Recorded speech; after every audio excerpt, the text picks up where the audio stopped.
So most of us want to be healthier, happier, more successful in life, but it's kind of an overwhelming endeavor if you think about like how do we improve our life in general. Today we're going to talk about something called the performance pie, and it's actually a delicious and effective way to fractionate up your life and to create a system so that you can actually look at things and how to improve in a really systematic, intelligent way.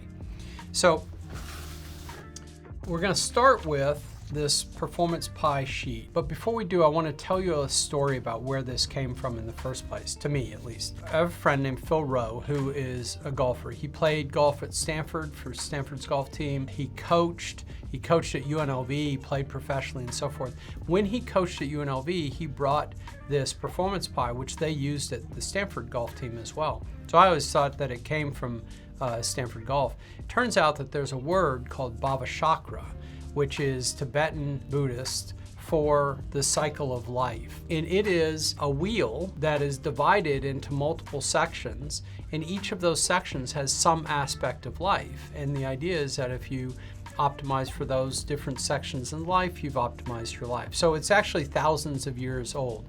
I don't know the exact relationship between Stanford golf and the Tibetan Buddhists, but that's for a different video. Anyway, we're going to walk through that process and then you can use it for yourself as well. The performance pie has typically about 8 different areas in it, slices, if you will, of the pie. And each of these slices is fundamental to your life. Now, I'm going to give you some examples of my performance pie.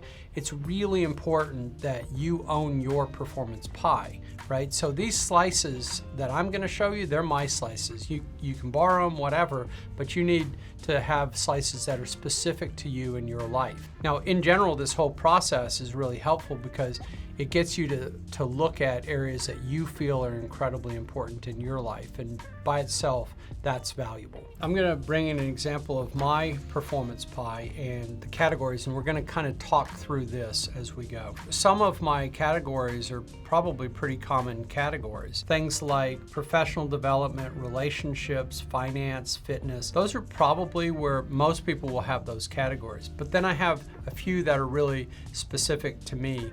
Values alignment is really important. How closely am I aligning my actions to my values?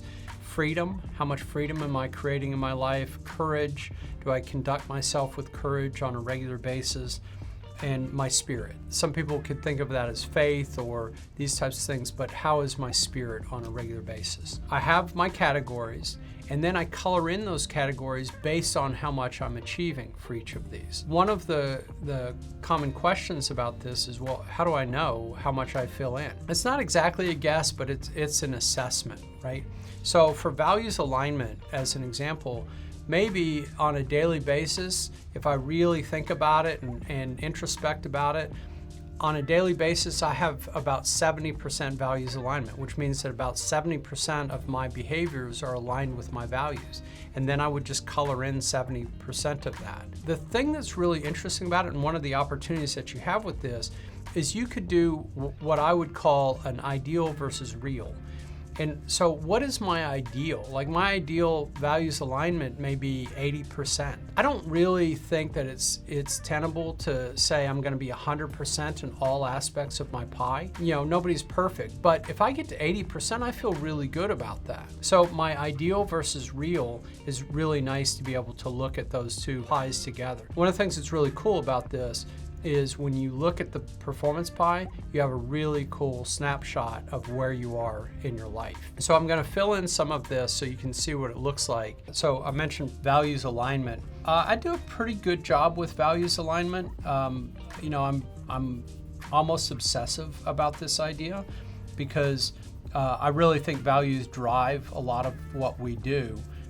So I'm going to go up to probably about 75%, maybe 70% of values alignment. You don't have to use multiple colors, but I think it's kind of cool to do it, so that's why I'm doing it.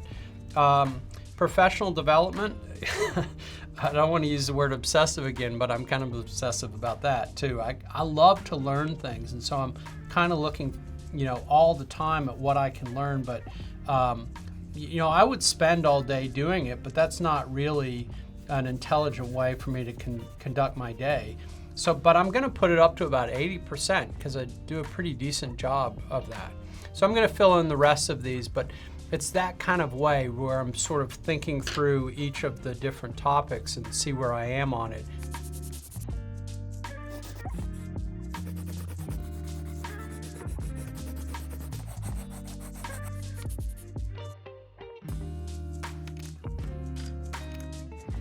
Now, the next step to this is really the assessment and plan, putting it together. And for this, we're going to use something called Good, Better, How. So some of you may have seen the Good, Better, How video. If you haven't, I encourage you to see it. It's a really, really powerful feedback method. But we're going to talk through it a little bit here. If I look at values alignment, for example, it's probably about 70%. As an achiever, a lot of people would go, oh, this is horrible, I'm only getting 70%. But in fact, you're getting 70%, which means that you're doing a pretty good job, and you should be encouraged about that. And that's the good. Now what can you do better? And how will you do that? One of the things for values alignment is at the end of each day, one of the things that I could do is do an assessment. How did I do today on my values, and what could I do better? How could I do a better job with it? And if I do that on a regular basis, then I should incrementally improve my values alignment. And I could go through this whole chart and do the same thing. So probably my lowest on here is freedom. And instead of criticizing myself about that I'm not at 80-90% on freedom, I'm gonna say, okay, well, what am I doing that's really good that helps me with freedom? And then what kinds of things could I do better, and how will I do that going forward? And that really gives me encouragement for what I'm doing, and then it gives me a plan going forward for what I could do even better. It's untenable to think about the idea of completing 100% all the way across your pie. So my daughter, for example, going into graduate school, if she does a performance pie, the finances won't be at 100%. She's in graduate school.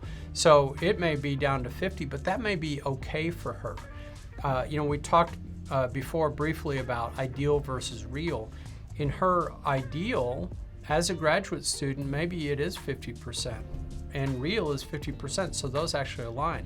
If professional development for her is at 50% in her real, but it needs to be at 90% because she's in school, then there's a gap, and that's a place where she needs to complete that gap, fill that in. It gives you a really good sense of doing this. And again, just doing the assessment itself is really insightful to where you are in your life. To help you with this, we're gonna actually put a link below so that you can click on and just download your own performance pie and fill it out just like we're talking about. I hope that this is helpful to you. We'd love to hear from you about what you had as your categories. We'd love to hear about your experience with this. Love to hear from you about anything. I am going to enjoy the performance pie over here. Hope you have a great rest of the day, and thanks again.